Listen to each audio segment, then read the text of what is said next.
All right, folks,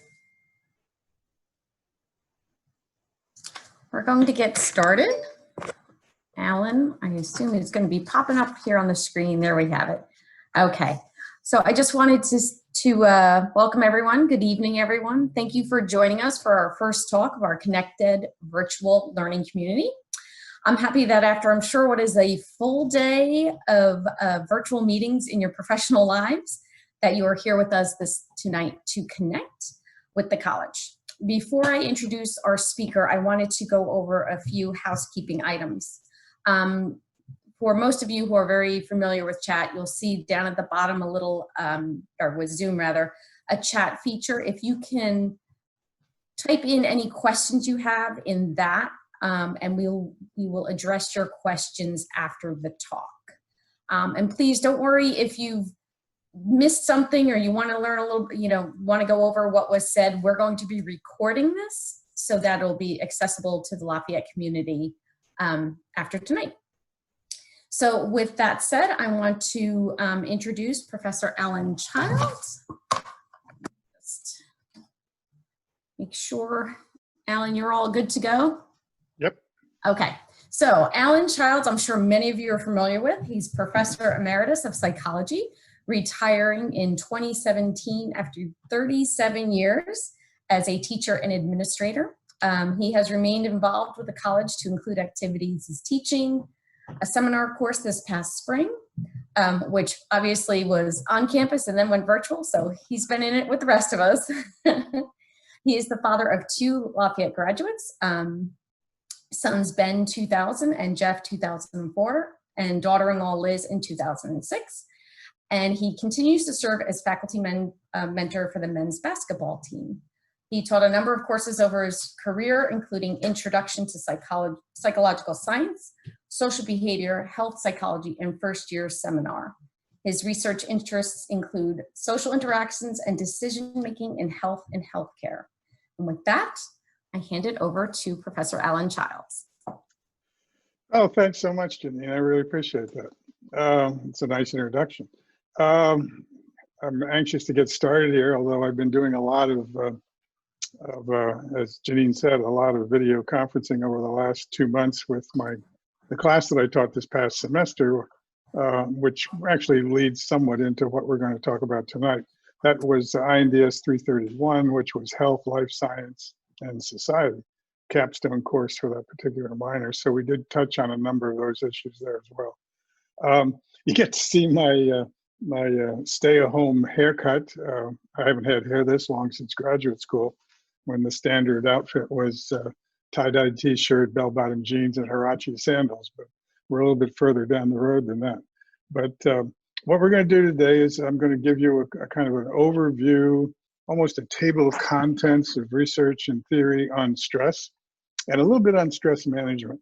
But as Janine said, it's not normally the way I'm comfortable teaching a class like this. I like feedback and interplay with the class. With this number of people, it's going to be kind of hard to do. But if you have questions, rather than stopping and starting, we'll go through the bit that I have, and then we'll try to engage in some questions and some comments if you have any to share at that time.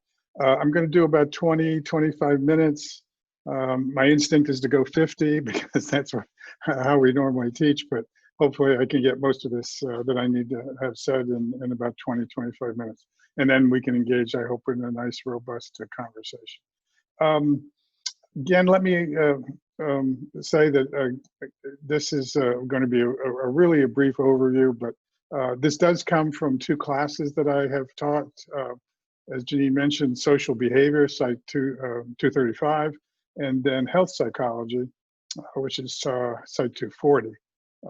And then it feeds into some of the other work. I also covered some of this material in a class that I led in London for a number of years with Professor Lammers, and then more recently with a couple of other people after Steve retired. But nevertheless, let me see if I can get these slides up and going. This works most of the time. Even when we were teaching, the students had to learn to be pretty patient. Can you see that? Can I see a thumbs up if people can see that? Okay, good. Looks like we're ready to go. Um, tonight's goals, what it is that I hope to accomplish today is talk to you a bit about the concept of stress. And one of the things that I like to do with this, and it's nice to see in the list some former students. I guess they're looking to see if I can finally get this right after that period of time. But also, something that I often bring up is George Engel's model of the biopsychosocial model, which he wrote about in Science in 1977, the well-known American Science Journal.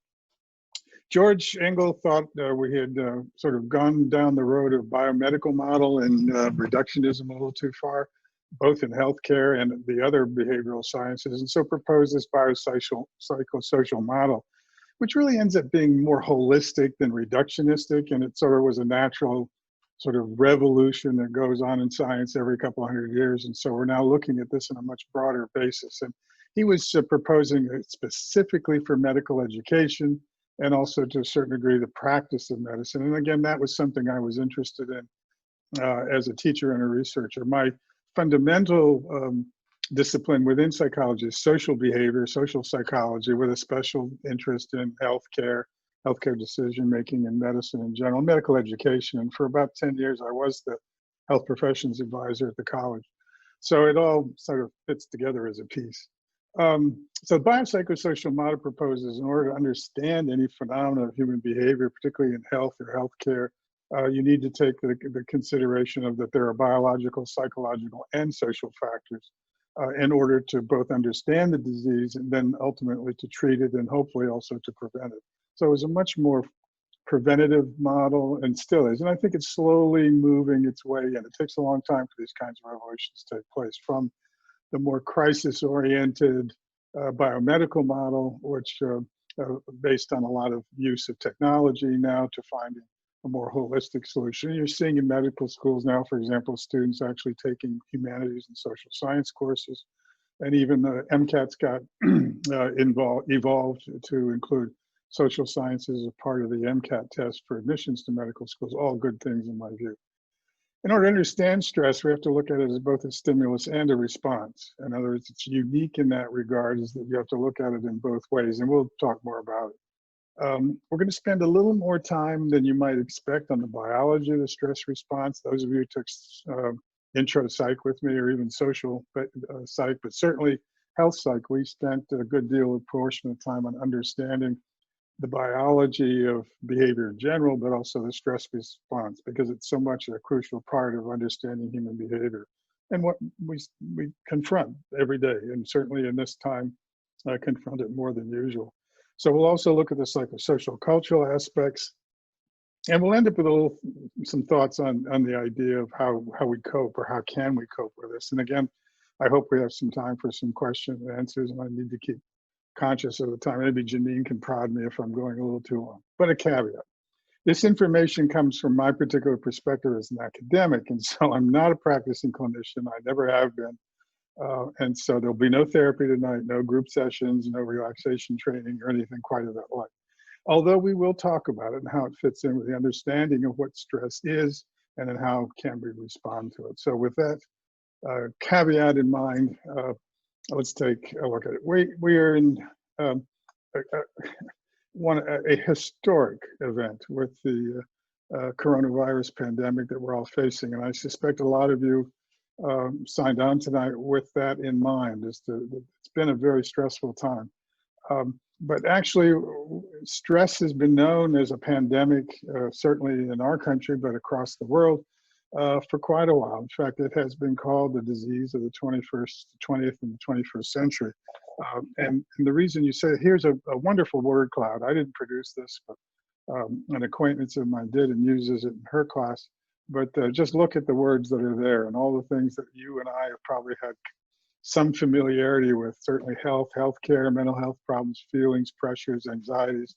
All of this composes stress, and there are many people in public health and medicine in general who've looked at stress as a disease that essentially will kill us because of the secondary aspects of stress, the various cardiovascular, digestive, and other processes, which we'll look at very briefly, that stress produces. And it's hard to think of a way that our lives end that isn't in some way, shape or another, the result of or influenced by or made worse by this experience of stress. And I think that's ultimately the concern here, and why so much research has been conducted on it.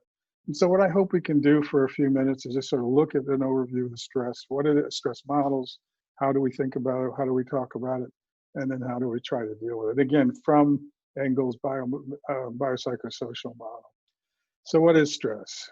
First of all, it's a physiological response. And as I said, we're going to spend a bit of time looking at that. Again, it's more biology than some of you want, perhaps.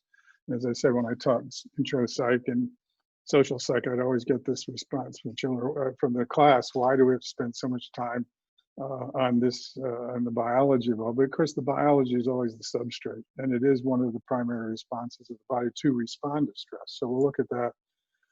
We also see it as a perceived or an unperceived stimulus. And I say this because stress can happen, and you can be responding in a way to stress, and you may not be necessarily aware of it, particularly those functions that are part of the nervous system we're going to look at in a second, the autonomic nervous system. You may not be consciously aware of the stress that you're experiencing, but your body is. And you may be getting aspects of it that you're not, again, totally aware of, and yet could be measured on various physiological measures. But certainly there is perceived stress. You recognize it when you're unhappy with a situation or under pressure or tension. So it can be both, and that's an important concept. It's also a cognitive appraisal. We decide something is stress. We make up our mind about it. And even worse, our mind creates stress for us. And again, I'll talk a little bit about that as well. That's one of our curses as an advanced organism, is that we can create our own stress rather than from the natural world.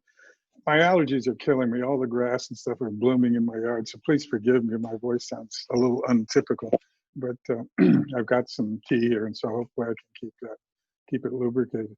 It's also a cultural expectation.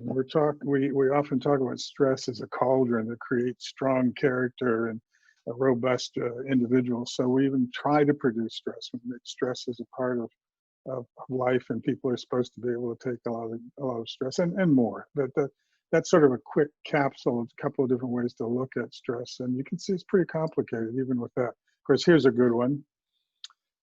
You're going to see some cartoons. The people who were in my class know that I like to teach with cartoons, and so here's certainly one that you may find familiar. In fact, some of the students may see some of these cartoons that they saw 4 or 5 or longer years ago. There's some oldies but goodies that I keep up. So not only does he stress that idea of a blocked goal or inability to cope with a situation, but it's also been around a long time. So maybe even the dinosaurs sort of responded to stress or felt stress. But again, it comes from the New Yorker collection of cartoons, which always are wonderful to use when teaching. You're probably familiar with the stress curve. It's sort of the inverted U, made famous by Millard and Dollard and a number of other psychologists. But of course, one of the first things people think about is that stress is necessary. Some kind of stimulation is necessary in order for the body to react and to move on. In fact, the complete lack of stress would almost be a notion of isolated solitary confinement, or being totally isolated, which is not very good for the system, and the nervous system, in fact, hates it and will start producing hallucinations when you are in isolation, solitary confinement. So we need some in order to respond. We certainly need something to push against in order to make progress physically or mentally. So some stress is there, but quite clearly there's an optimal level. And so, oops, I didn't mean for that to go backward. So that's certainly something that's there.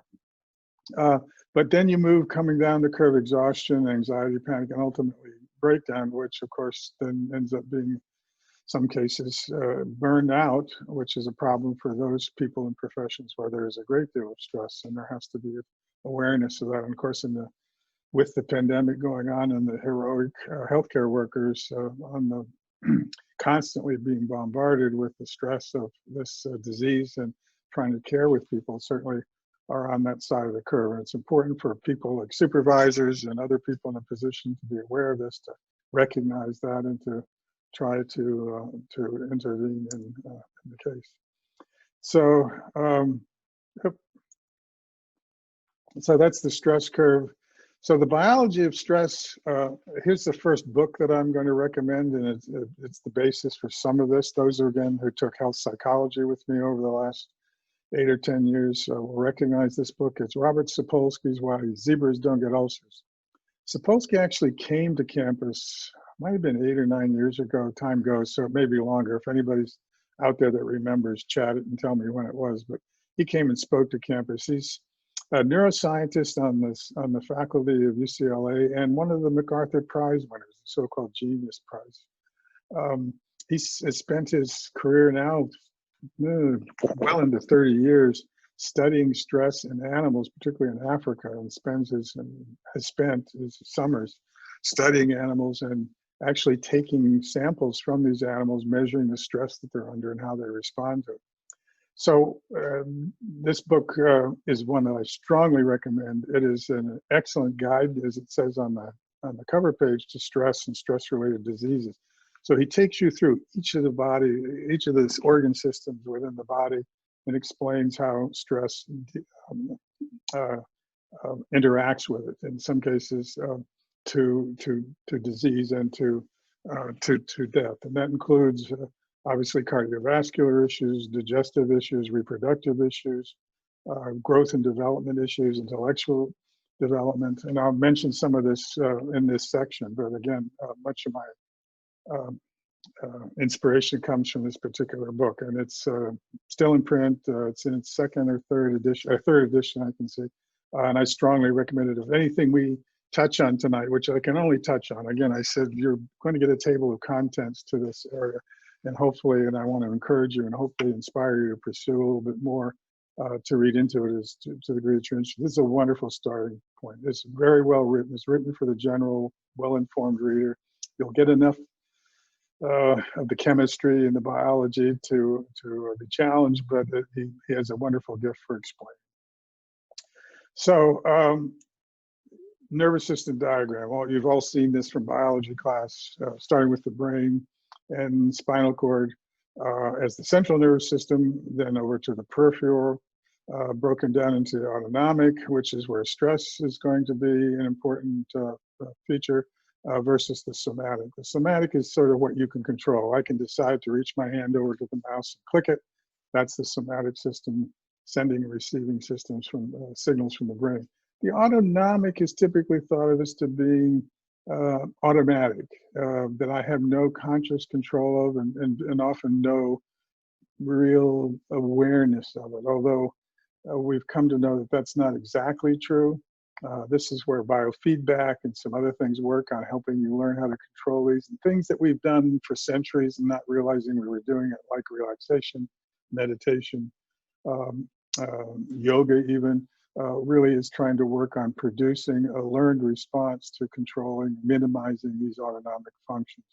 They're broken into two: the sympathetic, which is the arousal, and I have another one to show you, another slide that will take this into a little more detail, and the parasympathetic, the calming. And these two work in antagonistic approach to each other, and this is where stress and stress complications come about in this area. So why don't zebras get ulcers? Which is the title of the book, and I'm sure some of you are asking for the answer to that question. It's back here in the brain. The way that I kind of look at this is, and the way that Sapolsky even talks about it, and others have as well, is your brain's not really your friend. The brain is a very selfish organism that consumes most of the blood supply of the body. It consumes most of the glucose in the body in order to run. And its main job in life is to protect itself and to use you, your arms, your legs, the rest of you, to keep it safe and to keep it out of harm. And so it tends to overreact in that way. Here's a classics cross-section of the brain.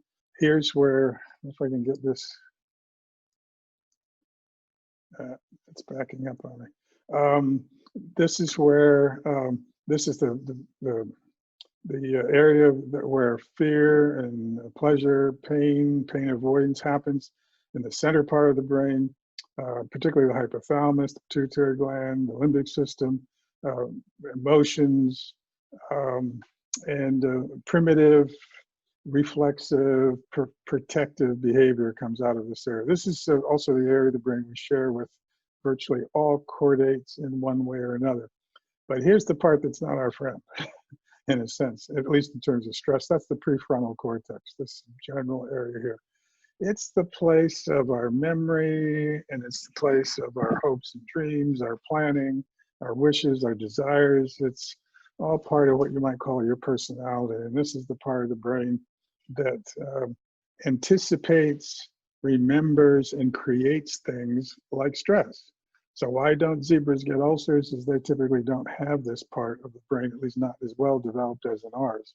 We are capable of creating all our own stress. The zebra feels and responds to stress. And this is what, among other animals that Sapolsky studied, found that they were not producing stress responses in the way of blood chemistries when not threatened, yet human beings will do that. So a zebra, seeing a lion coming at it, will engage in flight or flight.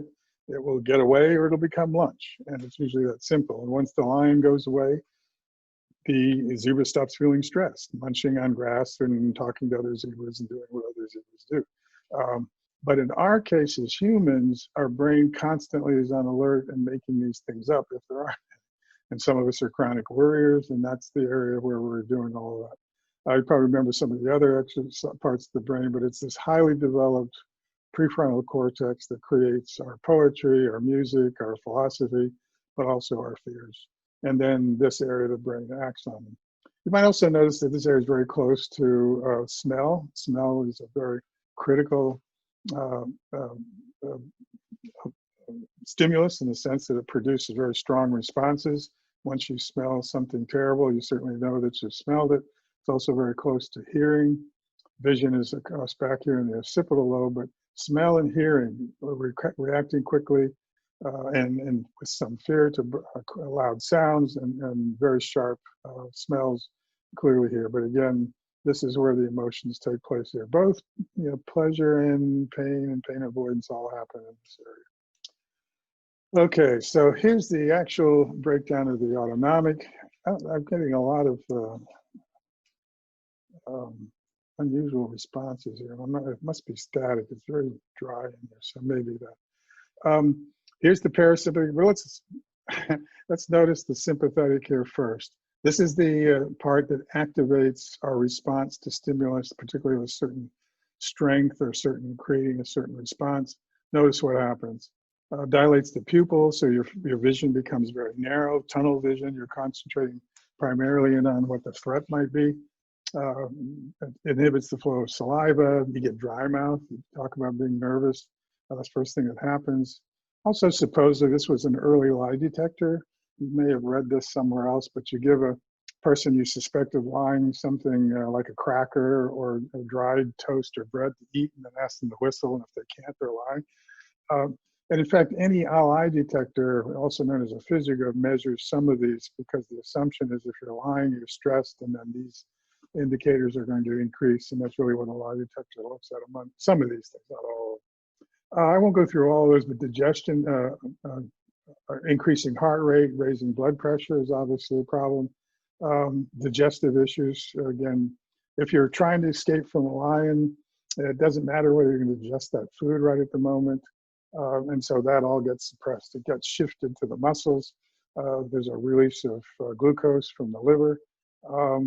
Reproduction is no longer of importance, so those things all get suppressed. And even ironically, the immune system gets suppressed a little bit during this moment because everything is put into survival at this moment. The parasympathetic system then, its job is to sort of bring this back to some sort of stasis, some sort of homeostasis. The new word is allostasis, and I'll show you that in a second as well. So this is where stress has happened, is this combination of this battle of the sympathetic responding to real or imagined fears and the parasympathetic trying to bring it back. And so what this ends up is being a battle. And both resources, both of those energies, both of those efforts require a great deal of energy and resource. And so what Sapolsky talks about it as two elephants on a seesaw. So you get the parasympathetic on one side, the sympathetic on the other, investing an awful lot of the human body, resources in the human body to dealing with this state that you're in. And why elephants? Well, they're massive and they consume a lot of space. And if one falls off, if one drops, then there's a crash. And so that would be looking at the extreme long-term stress. There's going to be some kind of significant crash or change as a result of this ongoing stress. And I love the analogy, and this is the only elephants on a seesaw slide I could find, but nevertheless, I like that analogy and wanted to share it with you. So when we're exposed to the stress, then there's something called a stress response cascade. And I'm going to go through this really quickly. It's a lot of hormones and other aspects of the physiological responses that are going on. And just so that you recognize them and you see it again. The old view used to be that the pituitary gland was the master gland until it was discovered that the brain itself produces hormones. It's not merely just an executive that actually gets involved in this cascade of hormones that is part of the stress response. So it stimulates the hypothalamus, which we saw on the previous chart. Again, a gland that is responsible for producing hormones that trigger other events that go cascading through the body. A hormone is something that goes directly into the bloodstream and particularly has the capacity to affect cells throughout the body wherever the bloodstream goes, as opposed to a neurotransmitter, which signals right at the synapse, this tiny gap between. So the hypothalamus produces a number of hormones. Other glands produce hormones as well. But these are somewhat relatively slow acting. It takes a while for them to get out there and do their job, and a little slow acting in terms of being reabsorbed. Whether the quick reflex type responses are typically neuronal and at the synaptic level, but they do interact and operate simultaneously. Hypothalamus causes or produces a corticotropic releasing hormone, which then acts on the pituitary gland. So you see the poor pituitary got demoted several steps in this cascade where it used to be at the top, but we learned a lot more about the brain more recently. Then the adrenal gland, epinephrine, norepinephrine, you've heard of those. Again, an energizing, activating, particularly in terms of producing and leading to the production of glucocorticoids, which go to glucose. This is the energy that drives this whole process to the muscles, the heart, and the skeletal muscles to produce a response. Along with that, endorphins and enkephalins and vasopressins are produced. These are in part dealing with pain, suppressing pain and helping start recovery. Loss of blood pressure, loss of blood, because if you're in a fight or flight, you might get injured, and that's something that needs to be handled as well. All of these have broader implications. Again, I just don't have time to go into it, but it's in the book. So if you're interested more in how these function more specifically, the Sapolsky book goes into wonderful details there. So sort of stepping back now, the biopsychosocial, that's what the BPS stands for, model, really now talks more about allostasis. I mean, the reason that's important is it's, again, a more holistic view than just simply that the parasympathetic and sympathetic are working to create some sort of balance of homeostasis. But the allostatic model sort of looks at things as much more dynamic and interacting with the environment. And so you can see these elements are just added into here. Notice it's perceived stress. This is a function of the cognitive aspect of the stress response, that you perceive this as a threat. Although, again, some aspects of stress can be below the perceptual level that they're going on. Environmental stressors are now included in the model, as well as individuals. And I'll say more about that in a second, too. Sorry about my clock, but it helps keeps me on pace there. So why are we stressed? Well, first of all, we're stressed because we're constantly in a state of activation of the sympathetic nervous system. This takes energy. It's burning glucose, it's detracting from other functions such as digestion. It's creating a number of other problems because you're constantly responding as if you're the zebra being chased by a lion. And of course you're not. The lion's there, but it's created something. It's my boss, it's my job. It's the virus, it's a lot of things. But again, we're all responding as the zebra responds under attack as somebody's dinner. And we essentially act that way when we're under constant stress. The zebra has the capacity to go back to an allostatic load pretty quickly once the threat is gone. We don't. We remember it, we obsess about it, we think more about it, we add to it, we do all sorts of things. And so this battle here by the parasympathetic, which also takes energy and time and commitment, is you now essentially, as the old saying goes, burning the candle at both ends, trying to get back to this homeostatic state by these real or perceived threats. And the pandemic is clearly one of them. We're all feeling very stressed by the pandemic, in part because of a number of factors, but not the least of which is dangerous. We know or heard of people who have lost their lives as a result of the pandemic. It's also mysterious. There's a lot about it we don't know. There have been all sorts of theories. It's again, a generally frightening sort of thing to go on. I'm going to say a little bit more about that in another context, but quite clearly there's that. Even Zooming is stressful. This is something I discovered too for 2 months teaching remotely, that trying to deal with, in fact, there was a study that just came out by a physiologist who said that because of the nature of the way that the process works, whether you're Zooming or using any of these other distance learning techniques, there are those little things that require you almost on a sub-perceptual level, constantly being adjusting to what it is you're looking at. Lips don't match the sound that's coming out of your voice. The screen flickers. The way that they disconnect, that pull apart the image and then send it back to you so you get it on the computer, it's constantly moving and adjusting, flickering, almost like the fluorescent lights in a room. And so I don't know about you, but after an hour and a half of Zooming in a class, I'm exhausted. The students are exhausted because of the attention that you have to pay and the constant adjusting, sort of in a subliminal way, to the stimuli that you're being presented on the screen. I can tell you from personal experience, teaching in person with the students is much more satisfying. First of all, I'm getting better feedback from them. I know whether things are going well or not. Now, just talking to my screen, I feel kind of silly, and I'm not getting any feedback from you. And that's tiring. That's fatiguing. I'm constantly, sort of monitoring that in myself instead of looking out at my classroom. Which reminds me, there was a thought about 8 or 10 years ago that college was going to be totally changed by distance learning. Some of you may remember the MOOCs and the MOOC scares of about 10 years ago. All of us professors were going to lose their job because we were going to do all of this online. I'm not sure that went away. That did go away, and I think I'm much less sure that that's a threat. I'm just throwing a tabletop full of stuff here. I mean, you can come up with your own list: job, family, noise, poverty. People who live in poverty are constantly under these kinds of stress. The political state we're in. Even good things like marriage, retirement, the birth of a child, all of these produce this sympathetic nervous system response.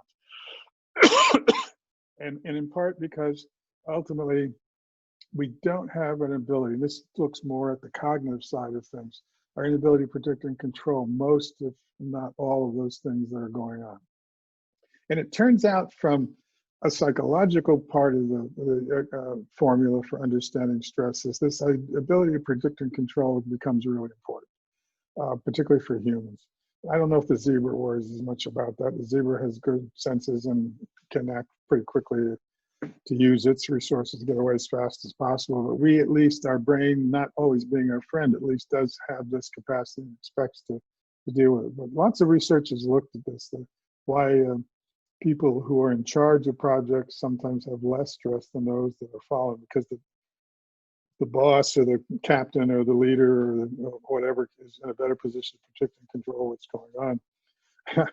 I worked for a person once who claimed he was immune to stress, that he never got stress, but he did brag about being a carrier.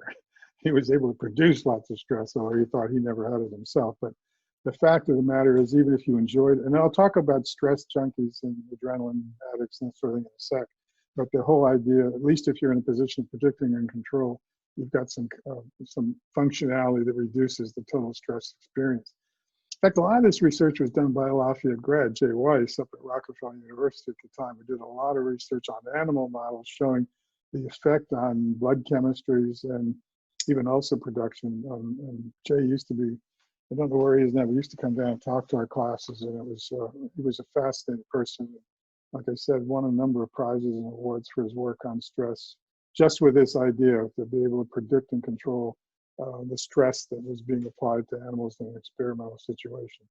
And of course, our own American nature, time for another cartoon, our American nature is to sort of continue to produce for us stress and sort of the classic competitive sort of American attitude about things. So this is if you've taken a class from me, you've probably seen this slide before. And it's just our idea that you're seeing even in the virus, with the response to the virus, the idea that tell me I have to wear a mask and damn it, I'm not going to do it.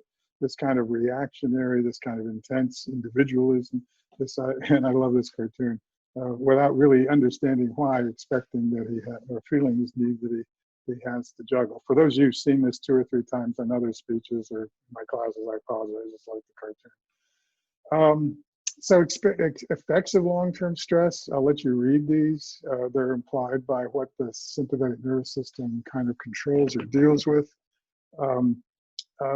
And one that I'll mention in particular, too, that for those of you who studied child development, in high stress situations, it will limit, I don't know why that's doing it, the physical growth and development of children who are in high stress situations. And this could be in a war zone, it could be in an oppressive family environment, it could be in lots of different situations. But the idea here is that being under constant stress will affect the hormones that lead to growth and physical growth and development. But they're small, children are smaller than they should be when under these high stress situations. And also slower and lower intellectual development. There's a fascinating study done a couple of years ago, I think, or several years ago, I think in Chicago, high-rise apartment buildings. One side of the building faced a freeway and had lots of noise, sirens, constant traffic. The other side faced more of a urban, parky kind of place that was a lot quieter. And they showed demonstrable differences in academic achievement and IQ development. On the noisy side was less, higher on the more peaceful, quiet side. So just having to deal with that anxiety. And imagine living in a neighborhood with noise and constant turmoil. So it's hard to expect anything other than blunted growth and development under those situations. And how children can develop is always a miracle in a war zone where we are seeing that constant kind of assault on their growth and development by those kinds of environments. Withdrawal also leading to even depression is again a common response to long-term stress. Your body just can't take it anymore. It shuts down, you withdraw, leave, flee, anything that can happen. And of course, anger, hostility, aggression, depression, road rage. Clearly, a stress response kind of phenomenon, and then displacing it on someone else. These are just some, but just to sort of give you things to think about. Okay, well, how do we cope with all of this? Again, I'm basing this on the research. Again, I'm not a clinician. I don't apply these things in a practical sense, but I have read about them. I teach them. And so we'll look at some of these things. Some of these you're going to go, head slap, yeah, for sure. Why not? Why do you have to do a science study of those? But it's important to see that not just their intuition says they're effective, but they can be demonstrably in a clinical setting shown to be effective. So we'll look at these kinds of issues. I almost took this. I actually put this in before Jerry Stiller passed away. So I'm leaving it in because I had such great respect for him and the show. The airing of grievances and serenity now. Those were his ways of coping in creating the holiday Festivus. But I can tell you personally that I know that early in my life, there were 2 things that I needed to sort of get through graduate school and all the trials and tribulations of starting a family. One was I Love Lucy shows, and the other one was Seinfeld. To be able to laugh and to enjoy, but God bless Jerry and his family. We're going to miss him. He was a comedic giant, and he's an important part of my growth and development. Believe me, along with I Love Lucy. But more important, we use worrying as a coping, which is not a very effective strategy, but it's one that we use often other than Serenity Now or creating a festival called Festivus. This is people worry about not worrying so much. I mean, even that happens too. But again, another cartoon. Sometimes we worry just for the sake of worrying, and it really ends up not having much function. But most of us will say, well, I worried about it. I thought a lot about it. Students would say that all the time about an exam they maybe didn't do as well. But worry in itself is a common response, but not necessarily very productive. Well, what is? Well, these are some bad coping strategies. Let's mention, let's get those out of the way. Self-medication, alcohol, obviously, drugs of all kinds. Each of these produces their own side effects, behavioral side effects, which almost always they're bad because they end up creating more stress rather than less stress. Overeating, I just don't understand why my computer keeps going backwards like that. Overeating, oversleeping, procrastination, aggression we talked about, giving up, withdrawal, apathy, not seeking, or just working too hard at not being stressed, which ends up being aggressive stress management. And this is, again, a very classic type A response. I don't only want to relax, I want to be the best relaxer on campus in town. And but that, again, that's what we end up doing, getting these cycles where it just keeps getting worse than better. There's also the COVID-19. Believe me, I know more than anyone. I've engaged in a lot of recreational eating the last, what is it now, 8 or 9 weeks. But here's another cartoon I love throwing in a variety of ways. If that's what you're going to do, you're going to pay the price for it. So issues in coping with stress. Here are the fundamental issues. And again, this is classic sort of clinical counseling views on what kinds of ways you attack stress, along with some other psychological issues or states as well, but quite clearly with stress.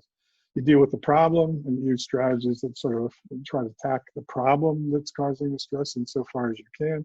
But that's only half the equation. The other half is the emotional aspect of it. So you can look at strategies usually falling into one of those two categories. They may overlap, some have to do with both, but nevertheless, usually the strategies need to take one or the other in place. You have to consider personality characteristics. There are gender differences in how people perceive and respond to stress. Males, as a stereotype, tend to, are in the fight or flight kind of category. More recent research showing feminine responses tend to be more tend and befriend kind of thing, more looking to social support. Men tend to want to fight the battle on their own and then go off and either withdraw or attack. I mean, that usually is a classic stereotypical response. A lot of research, I think that must be my mouse that's acting funny on me.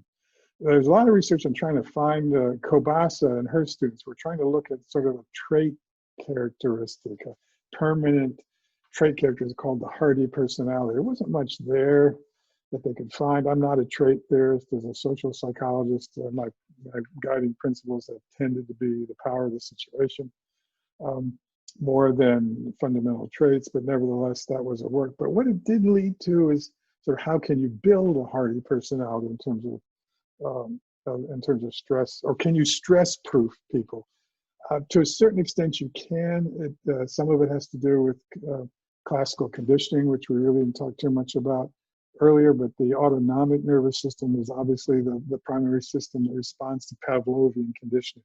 A stimulus comes on to take control of an autonomic response. Like Pavlov's dogs, the bell caused the salivation, normally food would. This is what we do to ourselves when certain kinds of things happen in our lives, and then it produces that kind of an emotional response. With stress proofing, you're doing a couple of things. Sort of thing that they teach police officers, certainly in the military. But the idea is you can condition, instead of a tense fear response, try to teach a relaxation response under the conditions that are going to produce the stress. And one of the aspects of it too is preparation. If you're well prepared as a performer, a pianist, athlete, a basketball player, so that under stress you produce a well-prepared and appropriate response. You can shoot the foul shot with people screaming and yelling. You can play the piano in front of a huge audience because you practice so well that it becomes almost automatic. And so that parts of being able to deal with a stressful situation is having the confidence that you are prepared and that you have this cycle of behaviors that you can produce under any situation, or most other situations. I'm not aware of anybody making claims for 100% stress reduction, but quite clearly there's a lot of that there. Explanatory style, pessimism and optimism. I'll say a little bit more about that in a second. But quite clearly, this style that again is primarily a learned style, although there's some genetic aspects to them, can be important. Social support has both positive and negative effects. Positive, we know social support is crucial for health and healthcare. We seek it out. Obviously, the behavior we're seeing during the coronavirus restrictions, we certainly yearn for that, but they also have negative effects. For those who've spent a number of months now in the same four walls with a group of people, sometimes they get on your nerves a little bit, and quite clearly can sometimes be interference in your attempt to try to create a calming state for yourself. So they're both positive and negatives for social support, and again, that needs to be appreciated. Some emotion state focused strategies, these are pretty well understood. Anything that kind of activates the parasympathetic side and gets things away from the stress. Some of this is just distracting. Some of it is actually more proactive. And my favorite, of course, is laughing. A day without laughing is like a day without sunshine. And of course, thinking about Norman Cousins' book, Anatomy of an Illness, where he attributed much of his cure from the life-threatening disease was being exposed to comedy and laughing. Patch Adams, there's lots of aspects to this. There are actually laugh carts produced and put in lots of hospitals, humor carts that take around the hospital rooms. We know that laughing has that kind of salutary response as well. But these are things that, again, you can look at in greater detail, but quite clearly these deal somewhat on the problem perhaps, but quite clearly try to improve our emotional response. Problem-focused strategies, taking charge, solving the problem as best you can. These are kind of examples. My one thing is learning about what the stress response is. So you're doing some of that tonight. Asking for help. There can be times when you just need somebody else, perhaps a friend, but maybe professional help. And again, one of my favorite cartoons, listen to your dog. Dog suggestion for coping.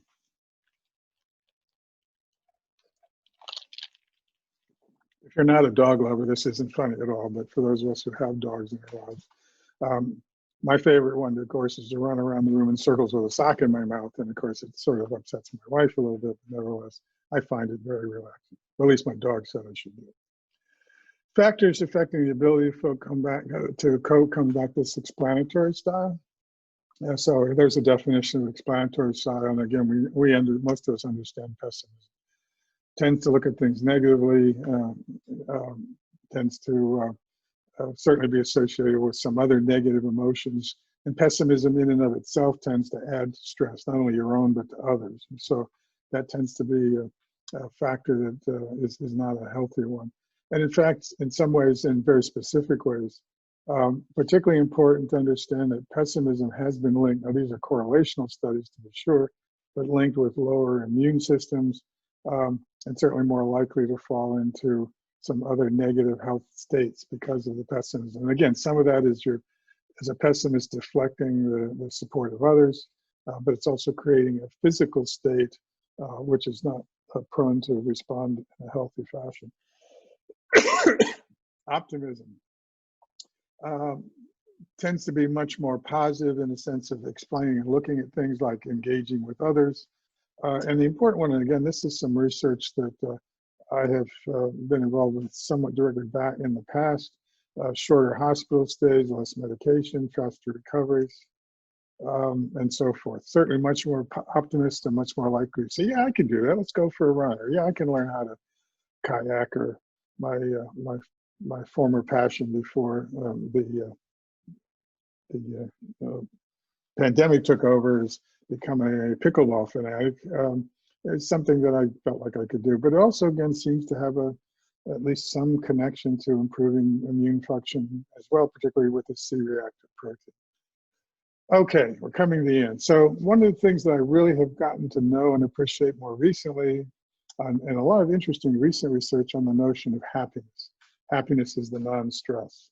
And so what I wanted to tell you a little bit about in closing is something that called the Happiness Lab that's been produced now for 2 or 3 years by Laurie Santos at Yale University. You've probably heard of her. She's gotten a lot of time on the newscasts and talk shows. I think she has a TED Talk, but she teaches the most popular class at Yale University, and which is a commentary in lots of different ways, but also that there's that much interest in learning about happiness and why. Santos started teaching a class like our classes with 30 or 40 students in them. And suddenly, as the word got out about the class, she now teaches it in the largest auditorium on Yale's campus. I think somewhere around 500 students a semester take her class.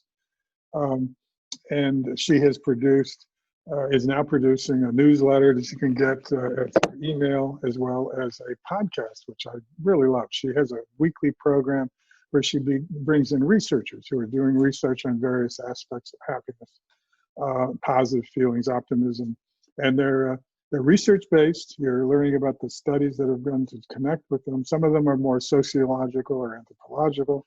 They're not all her research, but she's also a very pleasant interviewer, has lots of enthusiasm, but I highly recommend the podcast. It's available for free. You can get it wherever you download podcasts. And I get no cut on this at all. But it's really worth looking at. Recent programs looked at why lottery winners end up not being very happy, why the boss is happier than the workers. There's a number of programs she devotes to almost usually a single topic, and talking to other researchers, other faculty around the country, in some cases, obviously medical personnel and others. So I really recommend it. But what she's come up with, her 5 keys to happiness. And so I like to kind of close on this because it sort of leaves you with something to do, particularly during the pandemic. I see this as really appropriate for how we're struggling to deal with the pandemic, which is, first of all, a physiological, slow, deep breathing. In fact, she says, and I do this myself, and I've known about this for a while, take a long, deep breath, just as deep as you can get it, hold it just briefly, and then slowly let it out. One of the things that's often a part of yoga and other sort of meditative practices, but it actually works on the vagus. The vagus nerve is responsible for stimulating the parasympathetic response. So you actually do, by taking that deep breath and slowly letting it out, you're stimulating the vagus nerve to sort of get that suppression of the sympathetic, more into the parasympathetic, and it does calm you. You don't have to do a lot of them, but if you do it carefully, slowly, you get this sort of meditative state, but it's actually working on the parasympathetic system to try to bring things back. Acts of kindness, she said. Sometimes random acts of kindness. And again, we've all heard about this, but to do something for someone else, or it takes your mind off your particular problems, your stress, but it also has some fundamental good results out of it. So if you can do, so she even recommends keeping sort of like a journal, what kinds of things have people done to me that were kind to me, and how can I pay that forward? You don't have to do it all the time, you don't go crazy about it, but again, just to take a moment out of every 2 or 3 days and doing something like that. And she suggests, particularly during the time like the pandemic, do things, focus on things you can change. And I see that a lot in my own neighborhood. We're trying to do is get on that home project that you can actually do something about, that you can complete it, that you can get the patio done, or you can trim the shrubs, or you can put up the birdhouse that I promised my wife for weeks to put up, months actually to put up, and I finally got it done. You feel good about it, and it's something you can control, rather than feeling powerless. All these things that I cannot control, things that I cannot anticipate. This is one that I can do. And one of the things that we are doing, my wife and I were supposed to take a riverboat cruise from Prague through Germany to the Netherlands to Amsterdam this summer, actually in about a month, but of course that all got canceled. But in doing that, I got an app to refresh my college German. I was studying German using this particular application 10, 15, 20 minutes a day. But it was something that gave me something to do, and I continued, even though the trip got canceled. It's something that I can do, and I now look forward to those 20, 30 minutes a day where I turn on the app and practice my German, although I may or may not ever get to use it on the riverboat, on the Main River going through Germany. I hope we do, but nevertheless, that's something in the midst of that disappointment I could still focus on and do. So there are lots of things I'm sure in your life that you can do, can change. Some people want to work on their diet, trying to get rid of the COVID 20 pounds that we're all putting on. But just set things that you can do, that you can do, and concentrate on those. Always, always, always pursue exercise. And with exercise, you then get a chance to relax and recover and even sleep better because of the exercise. And she sees, and all stress researchers see, exercise is absolutely crucial. And then show gratitude. It's linked in a way to kindness, but this touched me when I rethought about this more recently. When you see the parades that are happening, the sessions that are happening most evenings in New York City at 7 o'clock, where people from their apartments come out and clap and applaud and bang their pots and pans, thanking the medical workers for their work. The interesting thing about that, it makes the medical workers feel good and appreciated, but it makes the people showing the gratitude feel good as well. And that's really key. It's something that's a win-win. And so she really emphasizes that point. These are just 5 simple things that you can start to work on if you're feeling stressed and do them. I know we're over time. Oh yeah, one last thing, and get outside. This is a book that I used in this class that I just finished teaching, the INDS 331, and it recommended to me by Mike Butler in a biology class. I wasn't sure I liked the idea of it at first, but I'm glad I used it, and it ended up being absolutely on the spot for this class this time. But she is a reporter, a journalist, has written for the Washington Post, and was kind of a science reporter. And she went around and looked at all the research on why being out in the out of doors in nature is so much an important part of the human experience. But why, on the other hand, do we tend to take it for granted and poo-poo it and put it off to the side is not really important. So she went around to researchers like Strayer at the University of Utah and people in University of Virginia, and then in Finland and Japan who incorporate, some countries who've actually incorporated being out in nature as a part of their national mission. And spend a lot of time on producing parks and native interaction experiences for their people. But she went and studied with and participated in these projects that actually look at how nature being out in nature has a factor on creating happiness, improving our health, improving our intelligence and creativity.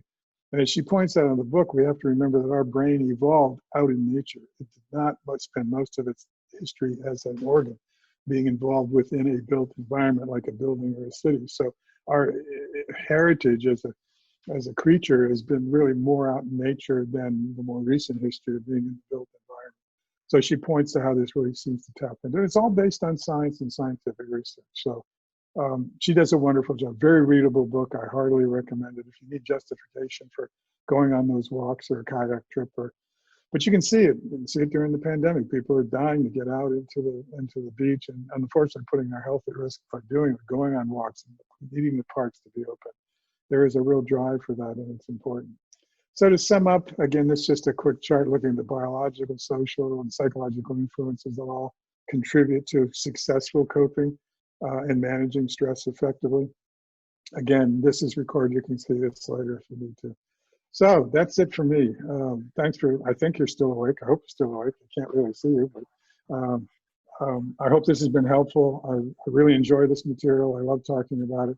For those of you who've heard some of this before, I hope I've updated it a little bit for you. But Janine, if we can, I'd be happy to take some questions. I know we're a little short Sure thing. on that one.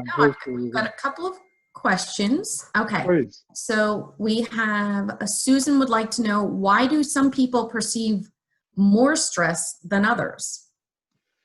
Well, they're probably paying attention. A lot of us, you probably don't attend it. I think, again, it's a lot of us that's sort of personal circumstances to be looking.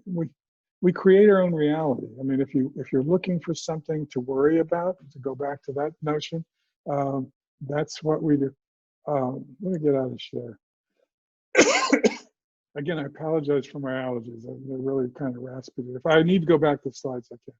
But the idea is, of course, we create our own reality. So pay attention to what is interesting to you or important to you. So I think there's some of that. When I was talking about the hardy personality, there have been some genetic components to that, not directly related to stress or hardiness, but directed to things like metabolism. People clearly have different metabolic levels. Those with higher metabolic levels, my old 100-year-old clock is doing its thing, I'm sorry, has higher metabolic, tend to be more active, more alert, a slower metabolism. Shyness has actually some genetic components, so the more shy, more outgoing has some slight genetic contribution. But I think ultimately, as a social psychologist, we pay attention to those things that we are interested in, are worried about, are attentive about. And like I said, I think that counts for most of it, but not all of it. Okay. And we have another question from Mary. She would like to know, what, in your opinion, can campuses do to promote wellness for students returning to campus, either virtually or live? Yeah, that's a tough one because, again, we'd have to know exactly what are the environmental circumstances, the circumstances with the virus when it's here. But I think you go back and look at that list of happiness, five characters or five keys to happiness that I showed you from Professor Santos's studies in laboratory. I think those are key, providing an opportunity to get out of doors, a chance to exercise, a chance to do kindness, a chance to show gratitude, a chance to accomplish things. So I think if we do what we do well at Lafayette College and get involved with it in a safe way, I think the big tension is going to be is how much can we socialize with each other. And again, the social component is going to be important. Distance learning, it was tough. I missed being in the presence of my class. I really did. And I'd like to think they missed having me with them, because we actually did spend half the semester in each other's presence. And then at spring break suddenly, with the blossoming of the pandemic, having to convert to distance learning. But I think doing those fundamental things, which we do pretty well already, and then I think they're going to need to feel safe and protected, and able to live a fulfilling life as best as possible under those circumstances. I know that's a little superficial, but I think that's the best way I could look at it. I have another question. Greg, first of all, says, terrific talk, Alan. But I paid him to say that. The 20 bucks will be in the mail, Greg. What are your thoughts on, quote, ignorance is bliss, unquote, as it relates to the news cycle? Yeah. You're trying to get me in trouble, Greg. Ignorance is bliss. I mean, if you don't know what it is that's causing the problem, or are not even aware that you have a problem, I think but what that ends up doing is ultimately being frustrating. And a term that I could have thrown out that it didn't is cognitive dissonance. To be aware of a problem, but to be ignorant, or at least pretend to be ignorant of it, will ultimately cause this dissonance. And again, the brain, being very selfish, hates dissonance. It wants to resolve it. And it won't necessarily resolve it in a rational way. It may resolve it in an irrational way. And so I think that becomes, it can actually continue the problem. I mean, again, as an educator, I can't advocate for ignorance under any circumstances, or very few circumstances. But the bliss, I think, is an illusion. I think ultimately that has to be resolved. And ultimately facts, ugly facts, scientific facts, are going to intrude their ugly head and will not go away. As the bumper sticker, the popular bumper sticker says, science doesn't care whether you believe in it or not. The facts are the facts. I don't know if that's a satisfactory answer. That's the best one I can come up with. Let's see if we have a few more.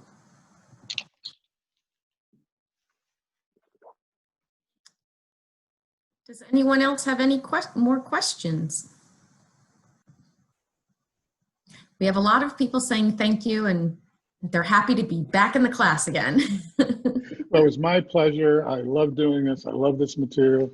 I love being involved with the Alumni Association and former students and future students. Certainly, I wish you the very best of health, to be happy, control your stress. Some of this will go away, and we'll learn to adapt and adjust to the rest of it. But please be well, stay safe, and I look forward to seeing you all on campus as soon as possible. Well, Professor, I'd like to thank you so much for providing this opportunity for our alumni and our parent and greater Lafayette community to connect with you and basically get back to class. It's my pleasure. I do want to remind folks, we do have additional talks in the pipeline. If you go to leopardlink.lafayette.edu, we have a talk on June 2nd with Professor Bob Madison, who will be providing a campus tour and talk about architecture. As well as on June 17th, we have Amy Herman, class of '88, who will be providing a talk on the art of perception. Again, if you go to leopardlink.lafayette.edu, you will see the full complement of offerings. Feel free to sign up there. Please check back often as we are adding more and more as the days go on, both faculty presentations as well as our alumni expertise in talks. So again, thank you everyone, and thank you Professor Childs.